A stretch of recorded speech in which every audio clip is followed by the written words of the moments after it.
of the NRCC administration to wish you all welcome to the first networking event after summer holidays in this most distinguished facilities.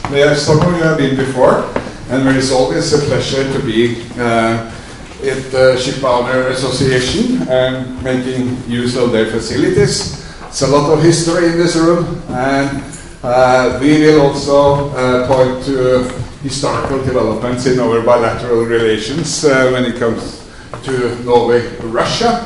And as you see, today we have a comprehensive program, and we are very pleased to start with the first lecturer, and that is Anu Fredriksson.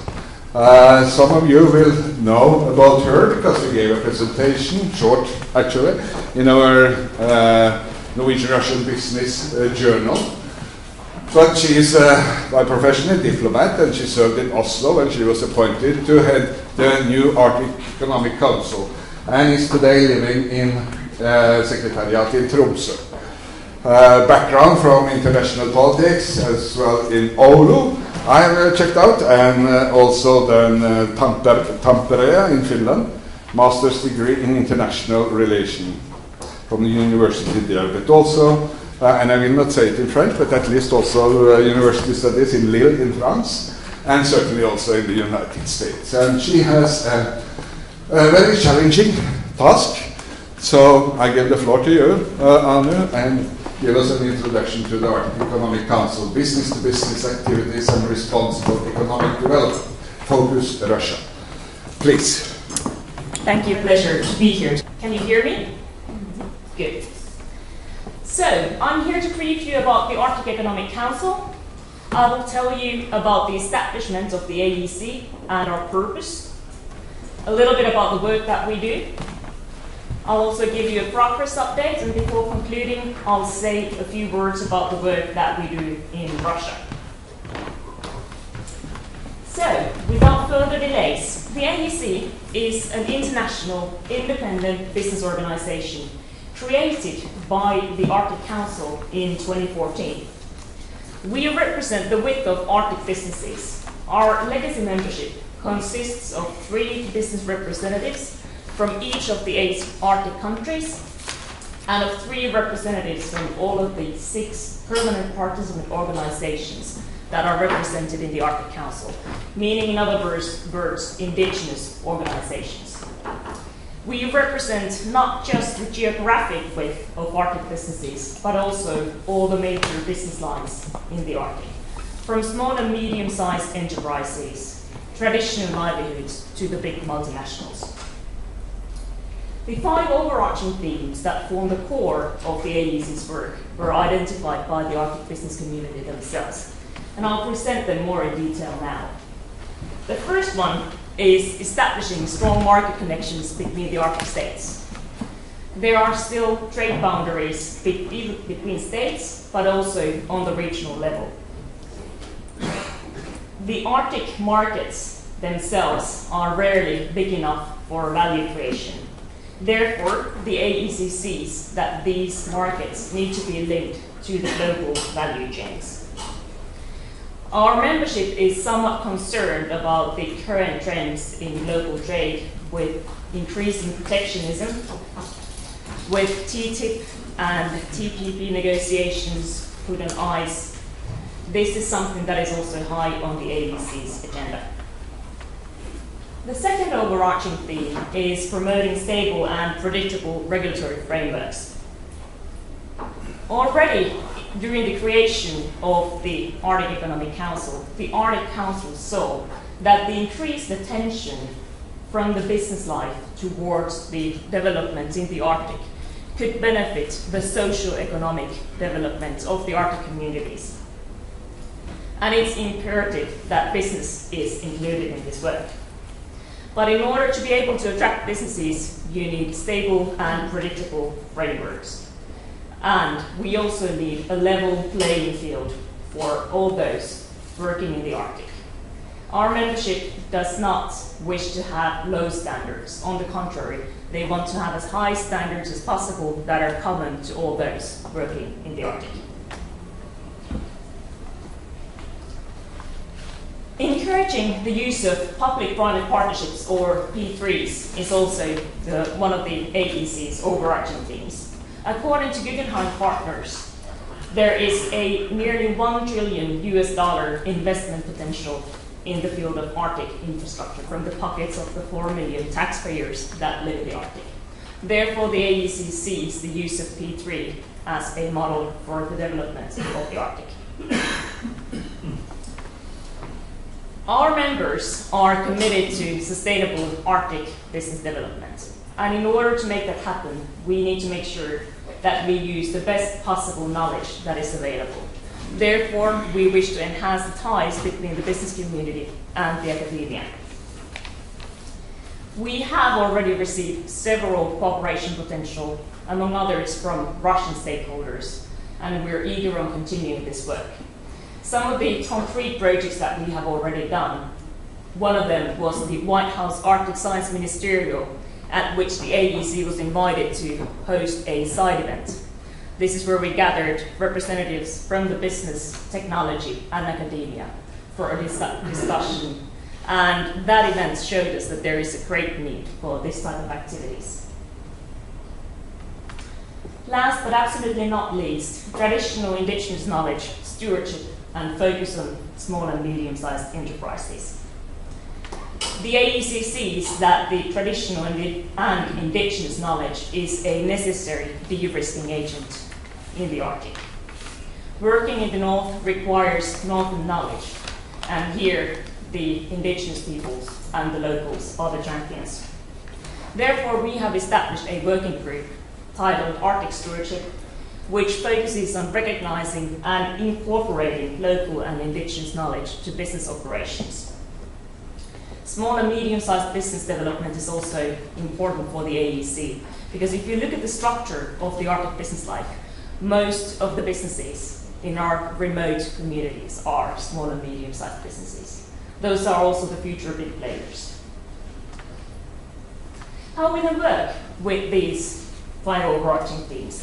I'd like to say that we have a national level, a pan-Arctic approach, and then the international level.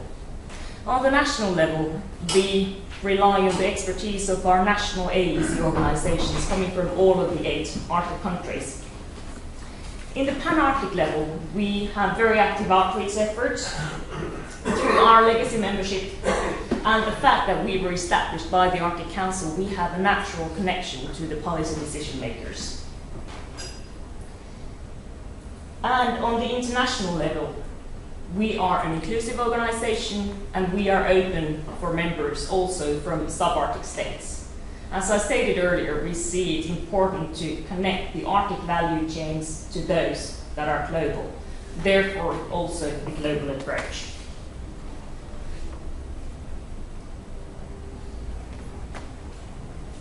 So, to sum up, we want to go from an Arctic to Arctic approach to a global thinking.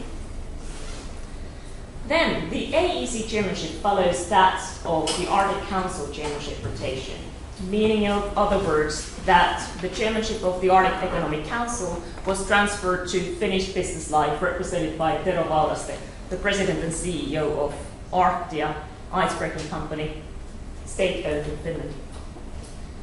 And the Finnish business community has pledged to continue advancing the 5 overarching themes which I just presented. In addition to that, they have chosen Interconnected Arctic, Competent Arctic, and Safe Arctic as their flagship themes. And these are well aligned with the priorities of the Finnish Arctic Council chairmanship, which also gives us some synergy effects. The AEC and the business community in the Arctic has elected these following business areas as the focus areas in the first phase of the AEC's work. This also tells you about how we see the Arctic business potential. Infrastructure is naturally high on the agenda, as is energy, not just oil and gas, but also renewables, mining, tourism, fishing, and human resources investments. And those selected business areas are also reflected in the AEC working groups. Currently, we have 4 working groups in operation. Maritime transportation is chaired by Mikko Liini from Finland. has active participation from Russia, from Sovcomflot, and from Siberian Coal and Energy Corporation. The working group on responsible resource development focuses on mining. The Telecommunications and Broadband Working Group released its report in January this year, the first of its kind, also active Russian participation in that working group. And then the fourth working group, Arctic Stewardship, which I already mentioned, is chaired by Tara Sweeney from Alaska. The working group membership consists of AEC members and of invited external experts that serve for a limited period of time. And the establishment of working groups in the AEC is really dependent on the needs of the business community. So, as of now, we have decided in the future to establish working groups within investments and infrastructure, fishing, aviation, and tourism. But these plans might change depending on the need and the wishes of our membership.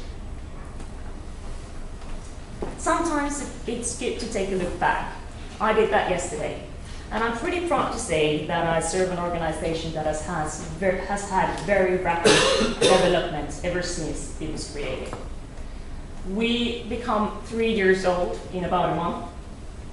Less than a year after the establishment of the AEC, the Secretariat was already in place. We have delivered our first working group report, and we have started to establish the AEC as the voice of Arctic business community, also internationally. And that work will continue. Then, before concluding, a few words about AEC in Russia. I often get the question, how do you deal with the sanctions? And the answer is, that is the only reality that we know. The AEC was established when the sanctions were already in place. And while the sanctions might affect the operations of some of our member companies, they have never affected the cooperation inside the AEC. The AEC is well served by one of our Russian ministers, Mr. Evgeny Ambrosov, in the middle, Senior Executive Vice President of Sovcomflot. Other Russian member companies are Rosneft and the Chamber of Commerce and Industry of the Russian Federation.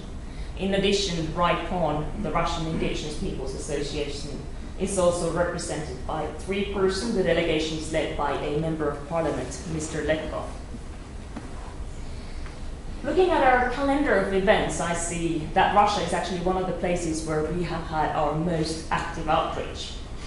And this is natural, because according to one study that I unfortunately can't quote because I can't remember where I found it from, but it stated that 20% of the Russian GDP can come from its Arctic potential, which means that Arctic development, Arctic business development is naturally interesting and important for Russia.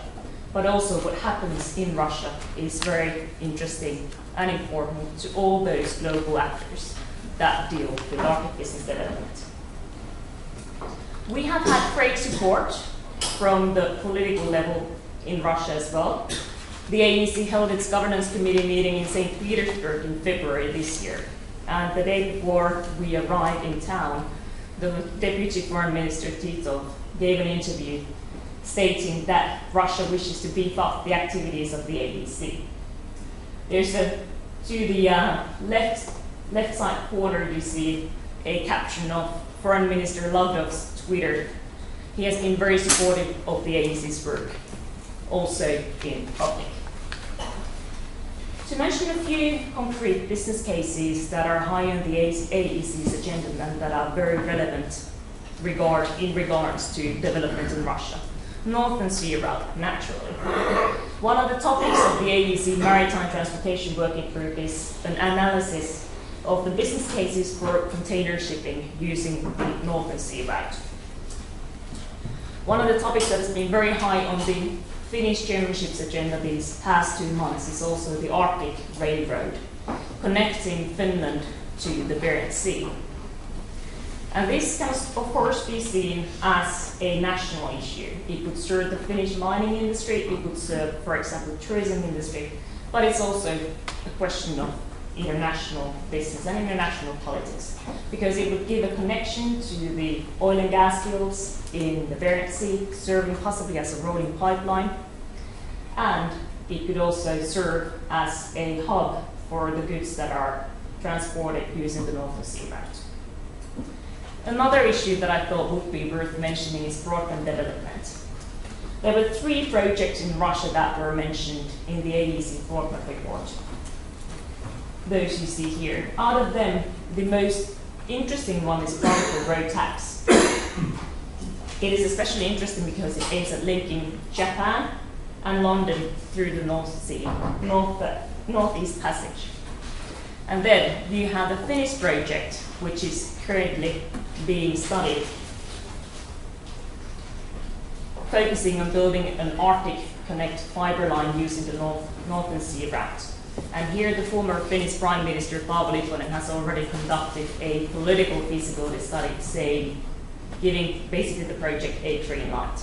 And setting up the Finnish state-owned company is now looking for funding for the next phase in the project. So to conclude, based on the width of the AEC membership, we are able to provide recommendations and guidance to those wishing to enter the Arctic markets. We are a voice for SMEs. We can be a convener of industry experts, but also on a broader scope, for example, between the industry and academia. With our membership structure, we include the indigenous representation, which stands on equal footing with the business representatives from the Arctic countries. And we can also serve as a resource for those coming from subarctic countries wishing to enter the Arctic markets. Thank you.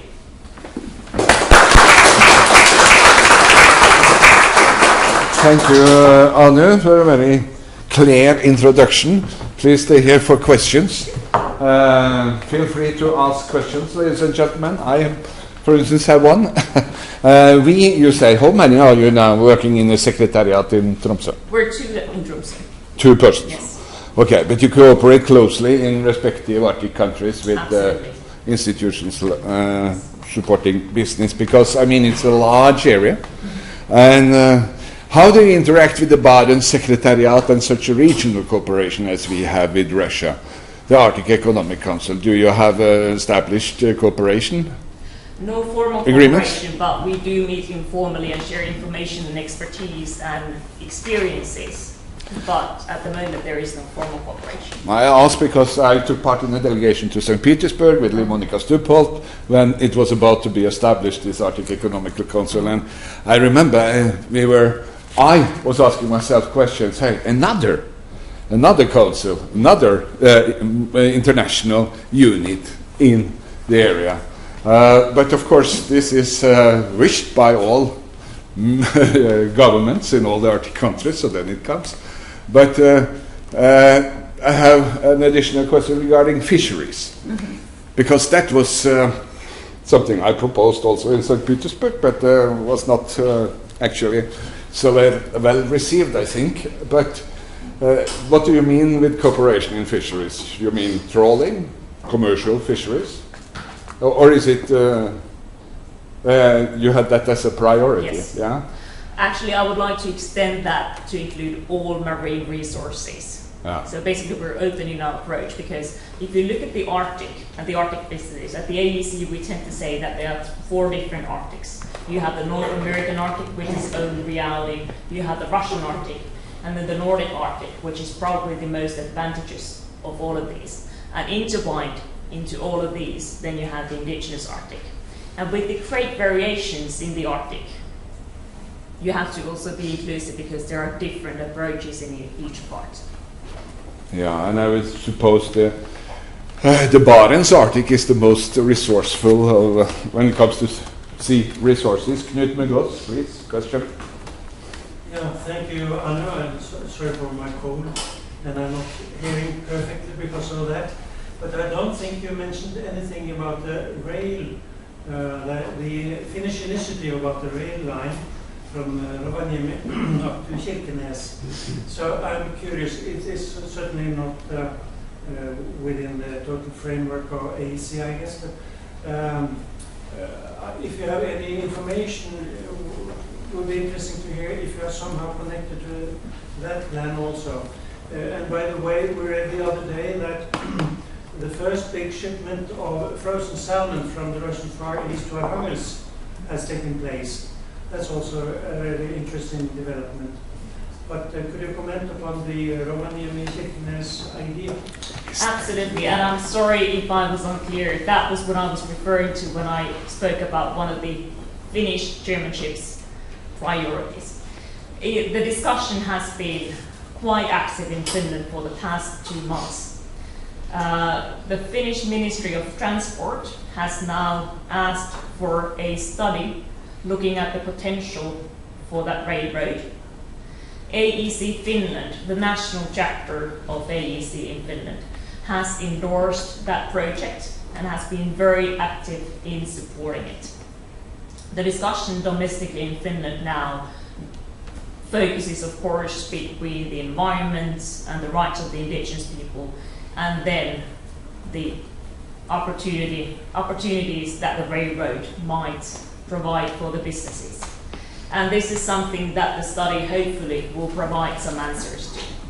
But this project is very highly supported by the Finnish business community, highly supported by the AEC Finland, and very high on the national political agenda right now. So I've been following this development, being a Finn myself, and working with Arctic issues for years. And now we're really starting to see some development. Even though we are still in the early phases, something is now moving a bit. Very good. I've been also longing for this extension from Rovaniemi to Kirkenes for years, so let's hope it will be a reality. But questions from others? Yeah, Felix should be. Felix, yes. Of course, the Arctic Economic Council is an initiative from the business community in many ways. It's also a political initiative. And how do you feel that, I mean, it's maybe difficult in your position to answer that, but how do you feel that you find the strike a balance between the political and the business community needs, which are not always the same? For example, you are changing now the presidency or the chairmanship of the Arctic Economic Council is changing every 2 years, and it's the country which has the chairmanship of the Arctic Council, which is also becoming the chairman of the Arctic Economic Council. It's already sort of a political angle to that. How do you see that balance is struck? Well, actually, that's a very good question, and I will try to maneuver in a diplomatic way.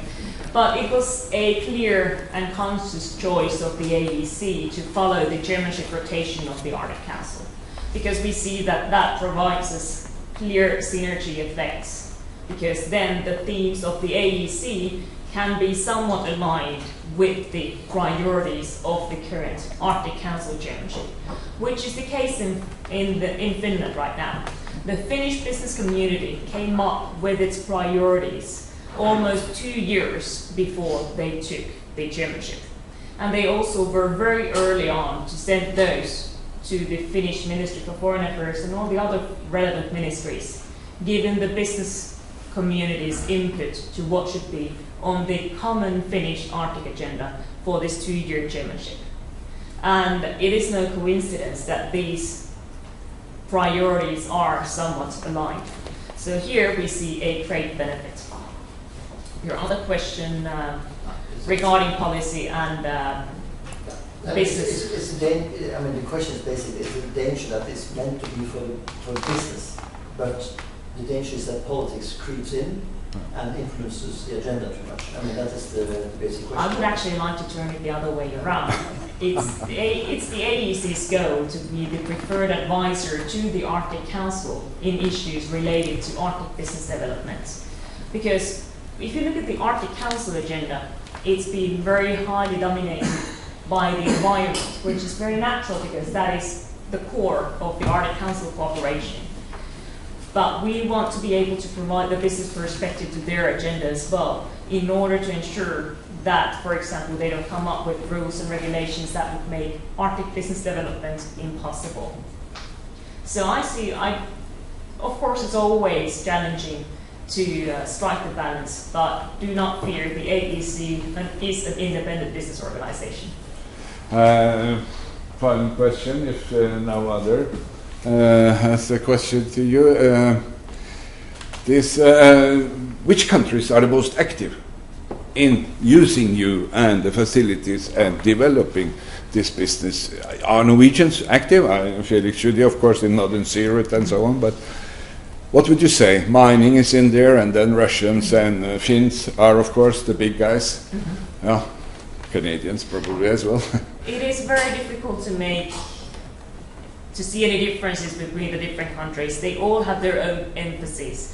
And where we could probably see a difference in activity is when it comes to certain fields of activity.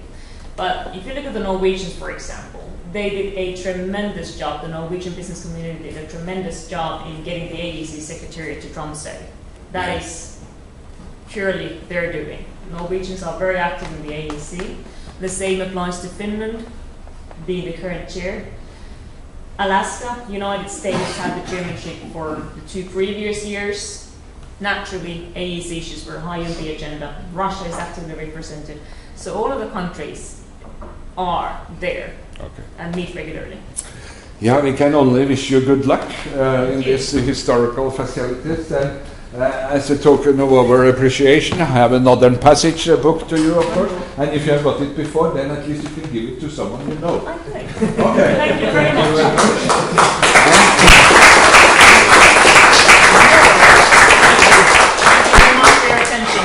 Thank you very much, Anu. We wish you good luck, and we will meet again. A very early member of the chamber, and has worked for Selmer.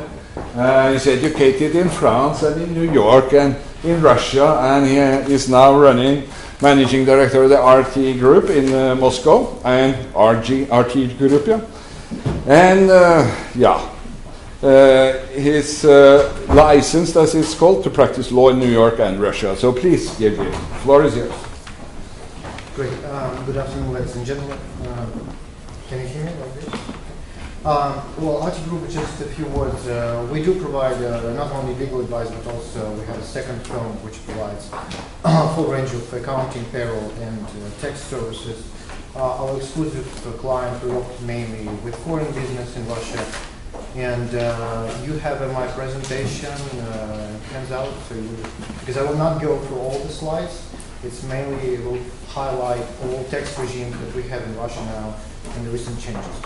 Upon your request, I have also included some information for your review on the statistics, what's happening with the economy in Russia. But I can skip, I guess, a couple of slides, not to create too negative effect on how bad is everything here. So, and switch directly to the slide number 3, which is very optimistic. Basically, sanctions, this is the main challenge for any foreign investors and investor in companies who work in Russia or are looking for an opportunity to open business in Russia. But at the same time, I think we see that now with the central bank and Minister of Finance, they're quite smart maneuvers that kept the Russian economy floating despite the 2014 crisis and the following sanctions. We see now that I would say that the Russian assets in general is underestimated. However, we see that the foreign investors and foreign funds pulling out of Russia. At the same time, we see more M&A, merger and acquisitions market growing. To me, this $5 billion inflow investment is rather Russian money that are coming back, not the really foreign investors who are coming. It's a Russian money coming. Sorry. Could you lift up? Yes. Because I can't hear you. Sorry. No one started hearing you. Okay. Yes, much better. So we will see that Russian money are coming back from Cyprus, Netherlands, other jurisdictions, and now investors are somewhat used to work under the sanctions. If you have any questions, usually they ask their legal opinion and we prepare what kind of risks are related to the contracts in Russia. But I guess all of you have heard about Siemens case with the turbines supplied to Crimea. Of course, any company who supply equipment, highly technological equipment to Russia is now somewhat concerned whether it will end up under the sanction list. Again, the entrance ticket for investors are now somewhat reasonable, and whenever you consider Russia to invest now, I think real estate market is obviously down. It's a great opportunity that you can buy both in Moscow, St. Petersburg, or even in Russian regions. Great opportunities for retail sector. We see more players to open new brand shops. Because before 2014, that was quite a challenge. It was quite expensive to open any brand new shop. Now, on the recent changes. In Russia, I must admit that I think during the last 3-4 years, the Russian government made significant changes in terms of legal and tax environment, and a lot of services went online. It's easy and flexible, less paperwork to do. For example, registration of a new created company now takes only 3 business days instead of a week, which was just last year. Most of the documents now you can certify directly by Russian notary, and that's a Russian notary who will do filing for you whenever you sell, buy shares, create a new company. If you create a company, for example, you're based in Norway, it's not required for you to travel to Russia. You can certify all documents here and just ship them to Russia to file, to create a business in Russia. There will be no charter required in 2018. We are waiting our approval from the tax office for a typical standard charter, and there will be 1 more document less for filing. Certificate of incorporation and the tax certificate are no longer required. Now, whenever you incorporate company in Russia, there's only an extract from the company's registry, which is issued as a single document where you have your taxpayer number and your company number. The corporate seal is also optional now. You no longer require a stamp if you specify this clearly in your charter. So the only signature of your Director General is required. Another change, important change, is that Russian government continues its fight with the so-called one-stand company who are involved in money laundering, in Russian. And in this regard, they have changed the regime now. Whenever you want to dispose the company or close the company, you're required to have an approval from your existing tax office before you can move to a different region. Why so? Because typical case is that whenever when the company was involved in money laundering, they want to close the business, they would shift shareholdership to a grandma registered somewhere in the mountains of Chechnya, and she would be living in a small village, 86 years old, and about 2,000 companies registered on her name. So now it's difficult to do.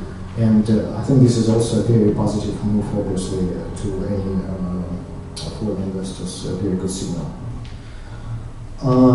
Another important change is now all power of attorney, which are certified by a notary, are publicly available. You can check before entering into a transaction with the Russian partner whether this power of attorney is still valid and not revoked. It's a free online service that you can go online.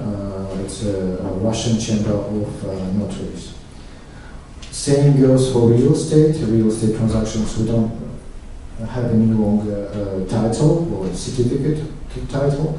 All transactions are registered, and you can get an extract from the company's registry, from the real estate, as well as you can get this directly online. It's publicly available information.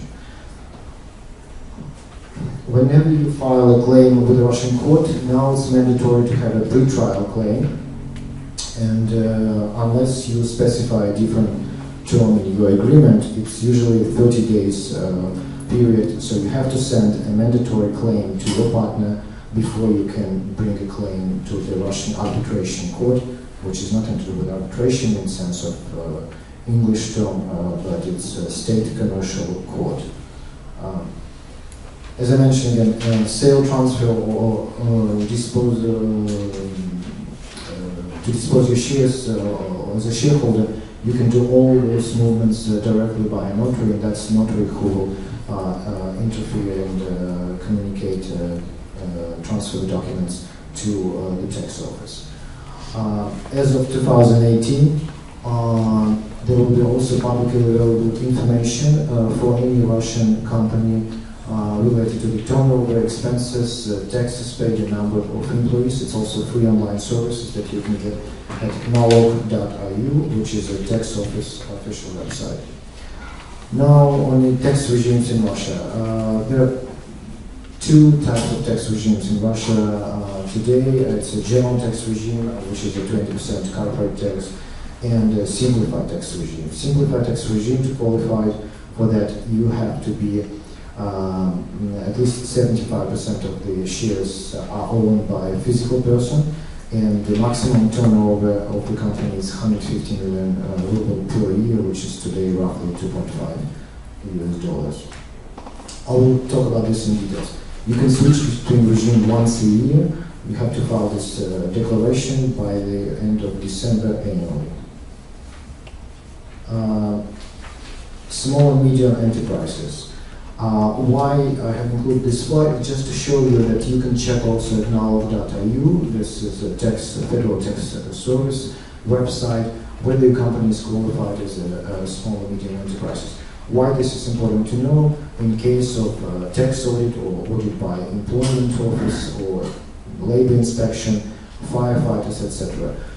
Russian government set up a specific measure to protect small and medium enterprises on a number of audits run by various federal agencies. So if you qualified as a small and medium enterprises and you got, for example, labor inspection request on compliance with Russian labor requirements or providing documents, check first whether you qualified as a small and medium enterprises before replying, because mainly you can refer to this law to protect yourself from unreasonable audit.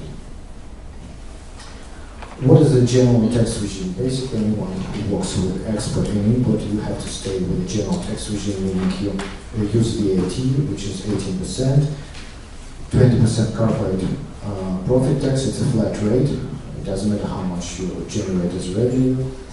If you consider investing into Russia, for example, creating a factory or a plant, a production facility in Russia, you can do shopping between the regions. In some regions, they do decrease the corporate rate down to 15.5%. Assets tax is usually, it's a tax paid on real estate or any valuable equipment that you have in your company at 2.2%. However, for the real estate, it's only 1.4% in Moscow if you are the owner of the real estate, not if you are the visitor. Yes, and the new changes that came on board as of January, now losses for the companies who are using a general tax regime can be carried forward, but within the limit of 50% of the taxable income for this specific year. However, we don't have any limitation on the number of years which we can carry forward losses. Before it was 10 years, limitation was 10 years. On expenses, major risk when you do business in Russia, of course, it's tax audit, which limitation for the tax audit is 3 years, not including the current year. For example, if we are audited in 2017, the tax office can ask us to provide documents for 2016, 15, and 14. Two main criteria here is the documents have to be economically justifiable, as well as the expenses have to be documented. On justifiable expenses, That means that such expenses are directly related to the profit generation purposes. For example, if you buy coffee and tea for your office and sugar, and you have an office which is a legal office, we cannot deduct such expenses because they consider lawyers without drinking coffee can produce papers. However, if you're a coffee shop, you can consider such expenses as deductible. Documented. Now, as I said, Russia is shifting to online services. If you have a significant turnover of the documents with your contractors, you can get a subscription with one of the certified providers and exchange all the documents only in electronic version instead of hard copies. For example, all major retailers, they use now online services, so you don't have a paper which you have to sign, like VAT invoices.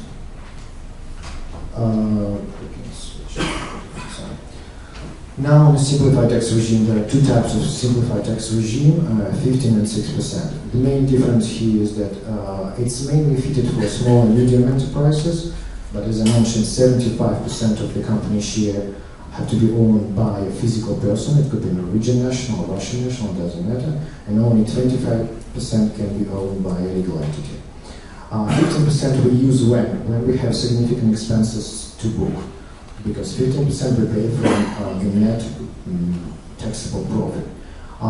When we have no expenses, for example, we render usually services, the best regime to use is 6%. We pay 6% from all gross revenue that we receive. So whatever hits your account, that will be subject to 6% tax for the second regime. The difference here with the general regime, if you see laws carry forward, there is a limitation up to 10 years. However, we don't have limitation to deduct 100% of the losses for the previous year within the same year, within 1 year, as we saw in the general tax regime. Special economic zone, I think we can skip this slide because this is mainly concerned for there are 15 economic zones in Russia.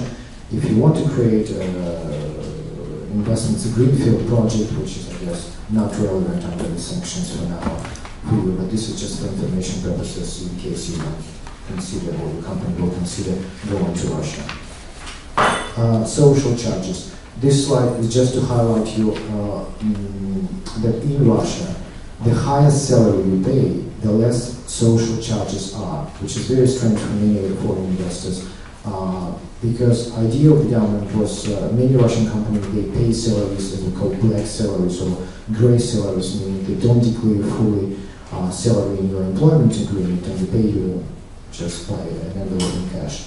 So the idea was that they have to switch to declare the full amount of the salaries. So that's why the government decreased the social charges rate. So the higher salary you pay, the less social charges you pay.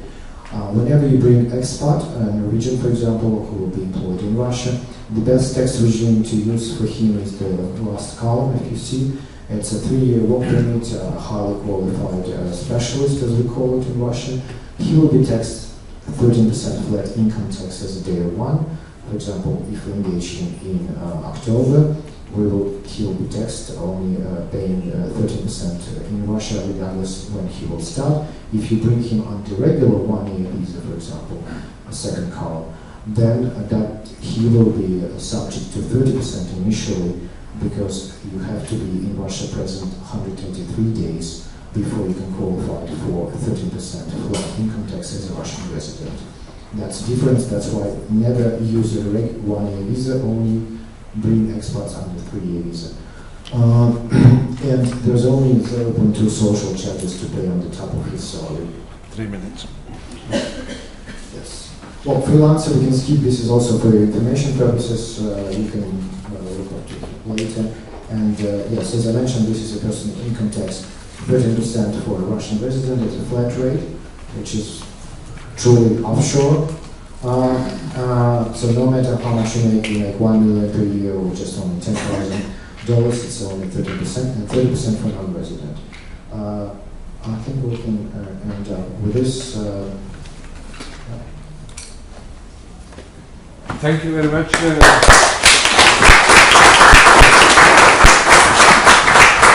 Thank you very much, Yevgeny, and it was a very good overview, very interesting, and there are handouts behind, and certainly Olga and Xenia will take care of getting this onto the web as well.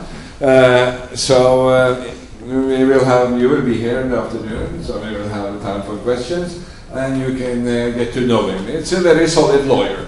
And I forgot to mention that we had once an office together in Moscow, Selmer and NRCC, before we moved into the Innovation Norway office. But okay, one question, important. There are other lawyers here, but then we take all the questions later, and I give you this, if you haven't read it already, in Russian about the Norwegians. And since you are involved with the clients in the Arctic, this is from Fridtjof Nansen Institute, a book for you about Russia, Norway, and the Arctic. Thank you very much. Helge from NUPI, he's known to you all, Helge Blakkesrud, and you can just open the newspaper if there are some questions regarding Russia. He will be there together with the other specialists on Russia. And we have asked Helge, what do you expect from the presidential elections in Russia, March 2018? And yeah, everyone maybe think the answer is evident, but let's hear what the expert says. Please. Thank you, and thank you for the invitation. It's always nice to be back here. I'll try to say a few words about who will participate in these elections, the campaign, and the outcome. And a spoiler alert, I don't think it's that interesting who's going to win these elections, but how it's going to be won. So that will be the main focus.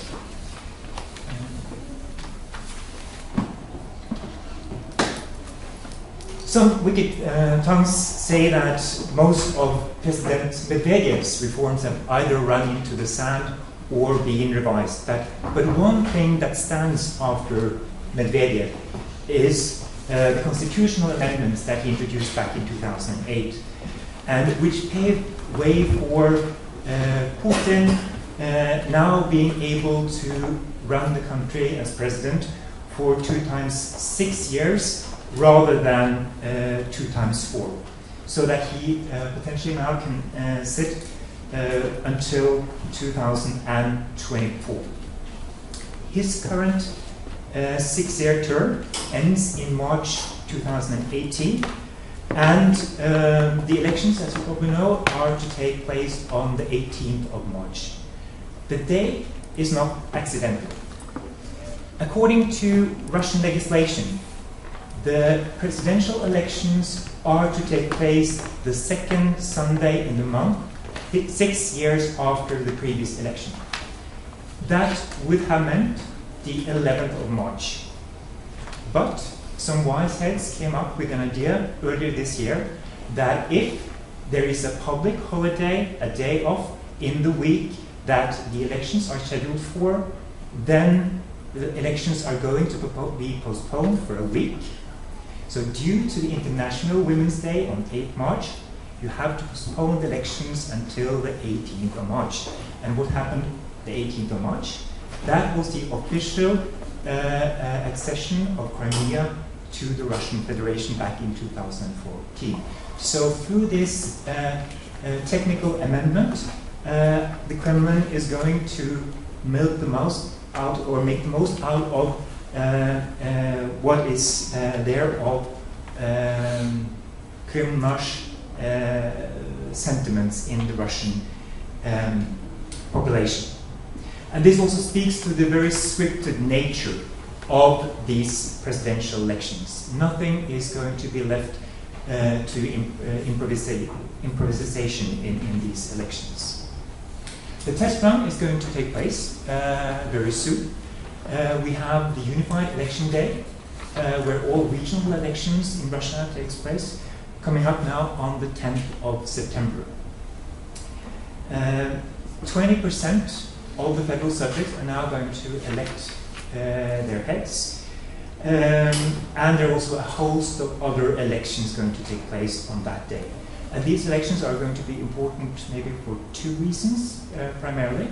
First, it's going to be a test for Sergei Kirienko, who is the first deputy head of the presidential administration and in charge of internal politics within the presidential apparatus. Within his portfolio is elections. So he is also going to closely monitor the run-up to the presidential elections, and these will be his first. Kirienko is well, he was a prime minister back in the 90s. He is an experienced guy, but this will be his first time where he is responsible for supervising the elections and a test for the real elections that are going to take place in March next year. And the second interesting fact about these elections in September is that if you look at the regional heads, on the governors, these elections illustrate the disciplining factor, how the Kremlin is trying to discipline the regional leaders to deliver the results. I said 20% of the of the federal subjects are going to have elections of their regional heads. Only 5 out of the 17 elections you have incumbents running. This is exceptionally low in a Russian context. And this is because the Kremlin has been firing governors over the last year in an effort to trim the machine to prepare for the upcoming presidential elections. The campaign.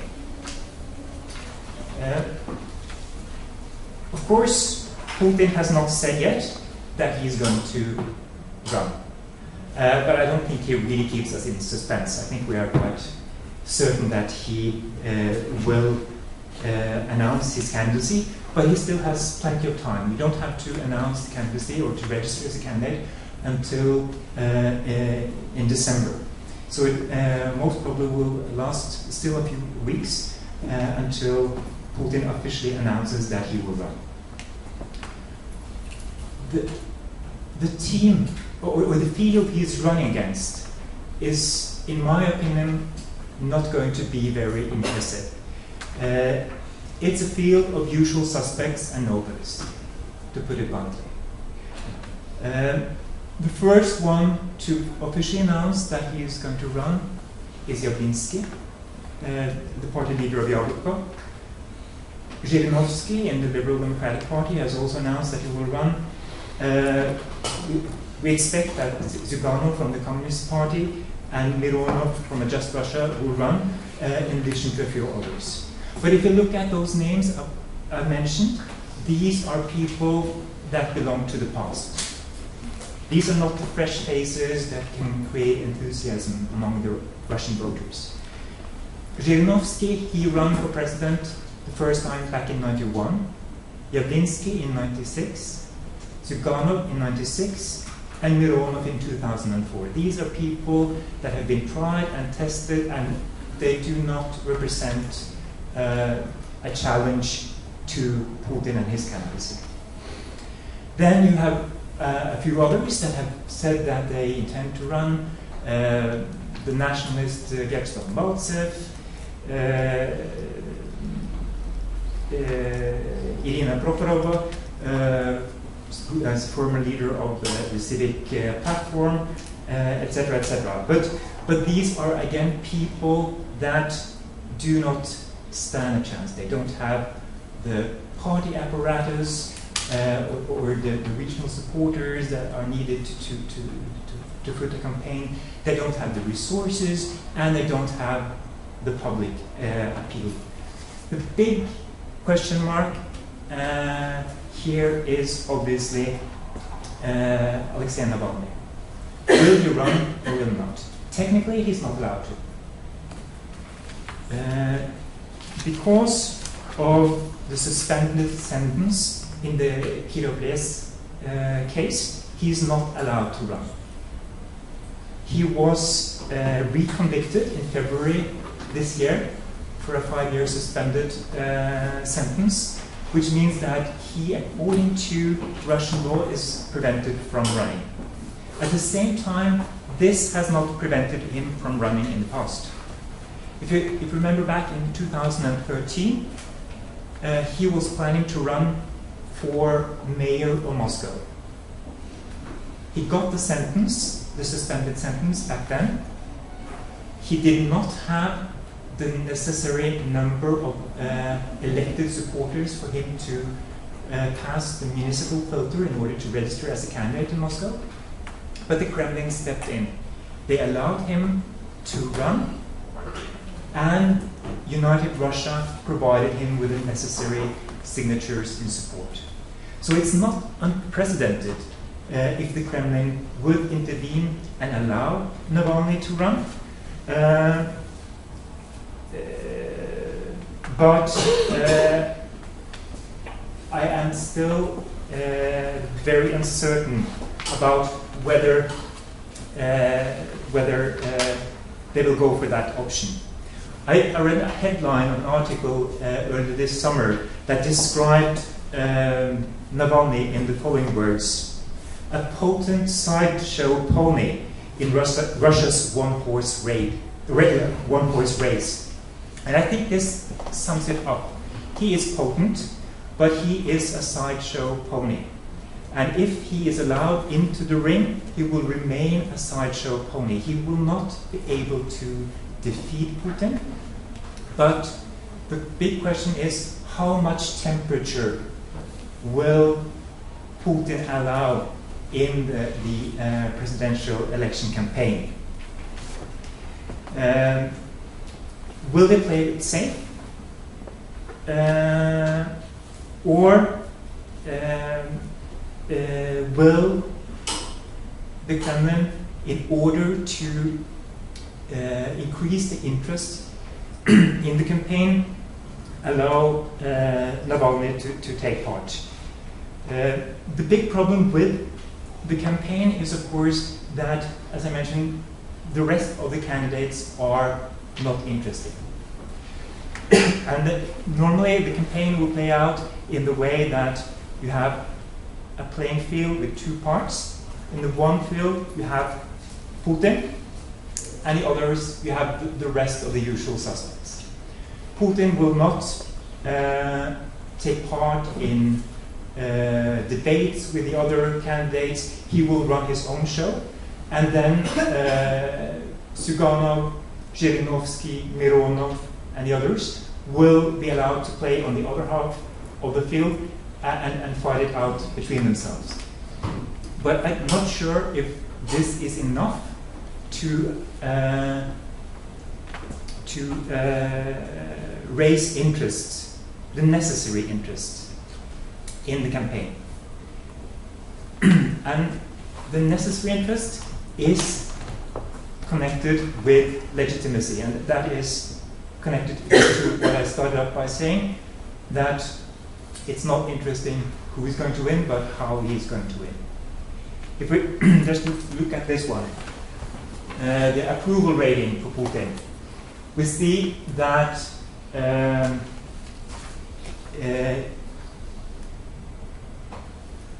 well, this starts from back in 1999 when he became Prime Minister and then acting President from 2000. And we see that almost no matter what kind of crisis happens in Russia, it doesn't affect Putin's popularity. We see the big change here comes with Crimea, 2014. And in some respect, you could say that with Crimea, he already won the elections. If you look at surveys, at polls, Levada in July asked Russian residents if they support a new term for Putin. 66% said yes. 63% of those who supported a new term said they will turn up in the elections and vote for Putin. And if you look at how the other candidates here when Levada asked those who have already made up their mind, are we going to take part in the elections? Back in May this year, 82% said they were going to vote for Putin, 8% for Zhirinovsky, 4% for Zyuganov, 2% for Navalny, 1% for Yavlinsky, and 1% for Kasyanov. So Putin is not only choosing to play in another league or field than the others, he does. He can control this in. But and as I said, Crimea is important. He can still serve on post-Crimea enthusiasm. In addition, as we saw in the previous presentation, the economy is going fairly well. There is increasing optimism in the Russian population, so everything is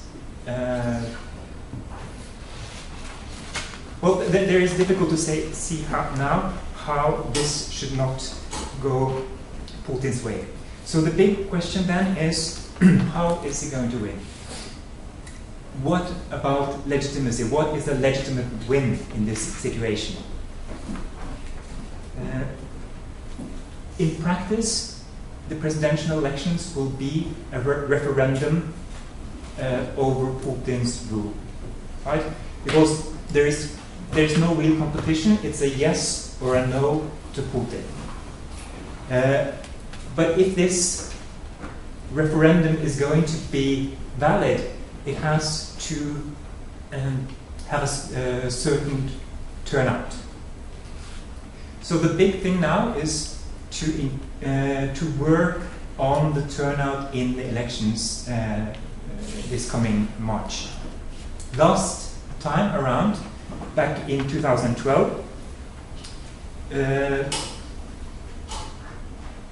Putin won with 63.6% of the vote, with a 65.3% sorry, 65.3% turnout. This time around, some have talked about a 70-70, a 70% victory for Putin with a 70% participation. But I think the latter here is the important one. It's better to win with 60% and a 70% participation than to win with 80% and a 50% participation for Putin. And that here is when Navalny comes into play. Does the Kremlin need Navalny in order to create enough enthusiasm to bring people out to vote in a situation where if Navalny is not participating, everyone knows that this is a plain walkover? And what are the risks involved with letting Navalny in? As I said, he's not going to win. He's not able to defeat Putin, but will. But we saw the last time he was allowed to run in Moscow, he was able to score almost 30%. Such a result would be an embarrassment to Putin. So there is a balance here. How to create interest, how to secure the good win, the reliant win, the win that will legitimize his rule for the next 6 years. And then, consequences. Will we see a new Putin? I put up a collage here of different Putins. But as you know, he has had the ability to reinvent himself. He came into politics, at least according to Western media, as the spy. Then he became the liberal reformer, at least according to some people's opinion. He was the one who continued and intensified the reform work of Boris Yeltsin, and he started up with a strategic westernization of Russia. Then came the Munich speech, the hawkish Putin, then the nationalist Putin. He has had lots of different personas. I don't think we should expect a reinvention of Putin in his political outlook in the coming period. I think he has less room for maneuver now in terms of reinventing himself. So it might be a very boring prediction, but I think we will see more of the same. At home, this mix of patriotism, conservatism, and emphasis on Russianness. On the international arena, an emphasis on balancing and on, as we have seen in the last couple of years, an attempt to try to find ways to get back into the club, to get into cooperation with international leaders again. That was broken off after Crimea. Then, of course, we have the big question here that will preoccupy researchers, not least the media and the Russian public, from the 18th of March onwards, when Putin is re-elected. To some extent, it's already preoccupied with this. Who will be the next? In 2024, which will be the end of Putin's next term, he is legally prevented from running again. If he wants to, he can change the constitution, obviously. He will be 71. He's not a very old man in 2024. So he might go for another 6 years. But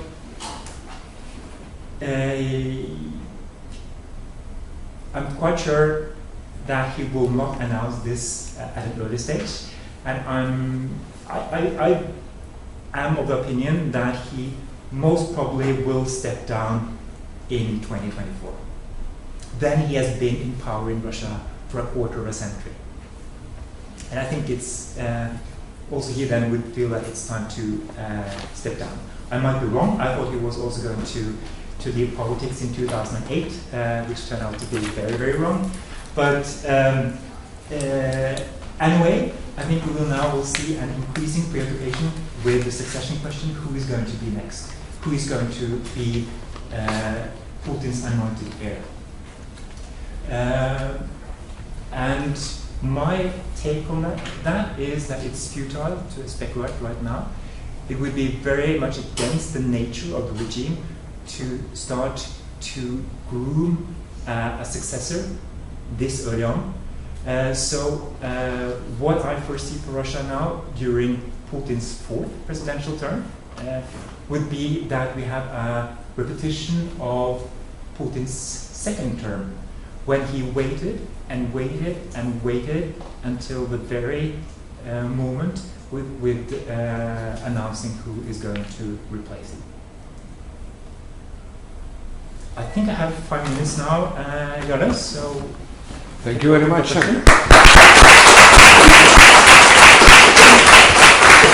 So we can absolutely take a couple of questions. Very interesting presentation, I would say. I would say that it's very predictable, everything. So it's stable. Yes. Good for investors. Yes. Okay. Any questions in the room to this? If Putin should say before December that, hey, I stepped down, Medvedev is not the follow-up. He's not the potential new one. Do you agree? And if you agree, then who is it then? Well, first of all, I don't think that this is speculation, right? Because speculation. Why would he? I thought he could leave in 2008. Then it seemed more or less okay. Now, Russia is isolated. Russia feels under siege in many ways internationally. this is not the right moment for Putin to step down. So I am 100% sure that that's not going to happen. You don't Okay, then Medvedev, well, I think probably you're right. To point to him again would not be very productive. He did probably a decent job, seen from Putin's perspective, when he was a caretaker president. But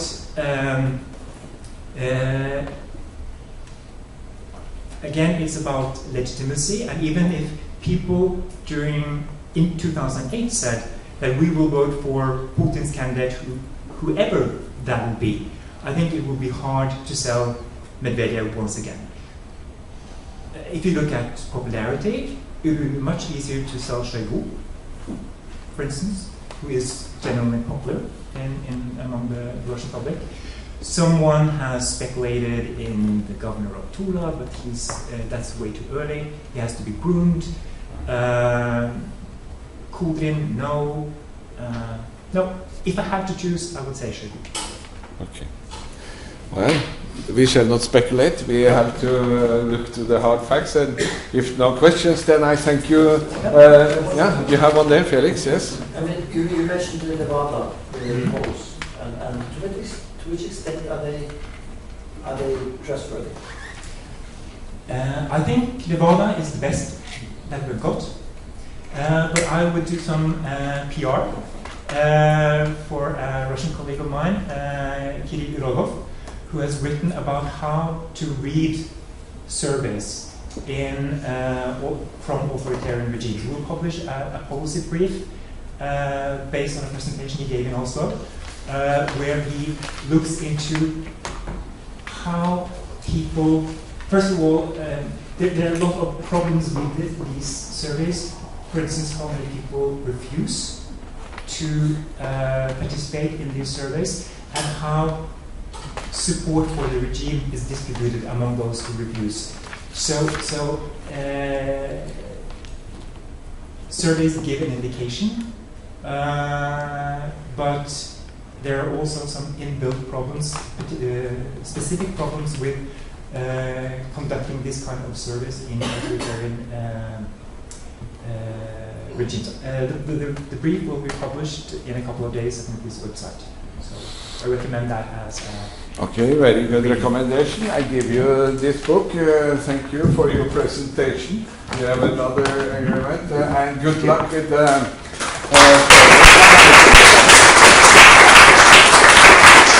because now we have to return to business and money. And who's now on the line? It's Morten, right? Morten Drugård, please, the floor is now yours. Morten was at least until recently at the Innovation Norway Arctic in Vadsø, moved to Oslo, and he is the one running these funds regarding Improrus, and together with our former member of the board, Linda Bjarte Randal. So please inform us, Morten, what's the situation? What are the results? Thank you. Hi. As Jarle said, I moved here last week. I've been working out of our Vadsø office for the last 3 years. In this presentation, I'm going to give you a short run-through, first so that all of you know me and Innovation Norway. And then I'm going to talk about the financing schemes that we run. And then I'm going to talk about the results that Jarle challenged me on.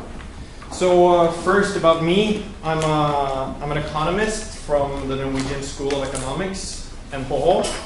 After that I moved to St. Petersburg and went to Vyšnaja Škola Managementa. After that I went to Kirkenes and worked for the Barents Secretariat, where I did business-to-business cooperation in the High North. And 2 years of that, and then I moved to Innovation Norway in Vadsø. For those of you that don't know what Innovation Norway is, I have two colleagues here, Frode, who's the head of our Moscow office, and Svetlana. So if I say something wrong, please stop me, because I can get a bit carried away sometimes. I made this slide boring, because this is the boring stuff. Innovation Norway is for Norwegian companies, and we want to help create value in Norway for Norwegian businesses. Often people think that it's easy to get money from Innovation Norway. I checked our numbers, and about 1% of new startups, the most innovative startups, actually get funding. But we have some special schemes that are easier to work with, and those are the ones that I work with. I just wanted to show you the map first because I do Russia and Arctic, so I know Anu well, and why the two schemes that I work on are funded by the Ministry of Foreign Affairs. It's called Arctic 2030 and PRORUS, which is Project Cooperation with Russia in short. And I just wanted to show you this because how I work, or we work, is we see Russia and Arctic as a whole. That's why we do both of these projects together.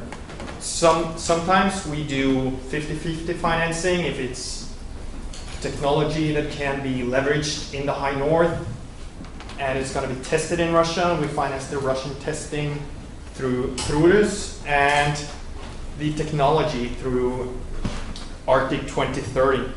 So I'm going to briefly go through the two financing schemes. And with this in mind, please remember that state funding for businesses is prohibited within the EU law, but there are some exemptions. And my job, that's why I'm called an advisor, is to help you find those exemptions so that we can do good business. And I'm not going to give you, yeah, we're going to work on this, this, and this, because I'm the bureaucrat, and you're the businessman, so it's up to you to find the good opportunities. And it's my job to help you exploit them as best as you can. The Arctic 2030 is a scheme that we've been running for 3 years now.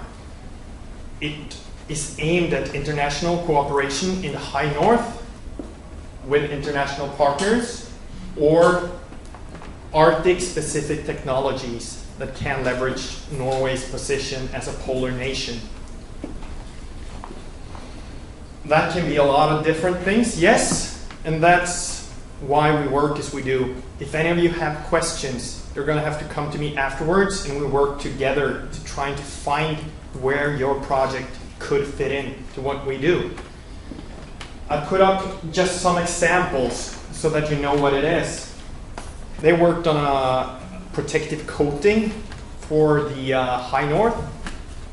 They did a test facility in Svalbard. Senja Bio, that is waste to turn into natural gas. And Pickle is storage in the high north in the permafrost of video films of information. So those are just examples. It would be too much to put all of them in there, and we're not allowed to speak about all of them. We can say which company and the amount of funding they have gotten. But after that, it's up to the company to say what the project is. That's because of business issues. The other one is PRORUS, which is the most important for you, I guess. Both of the schemes are aimed at Norwegian businesses. Innovation Norway mainly works with small companies, but within these two schemes, we work small, medium, and big. There's no issues. For PRORUS, we can work all of Russia. It's not just the high north, but if it's in the high north, we can combine the two projects.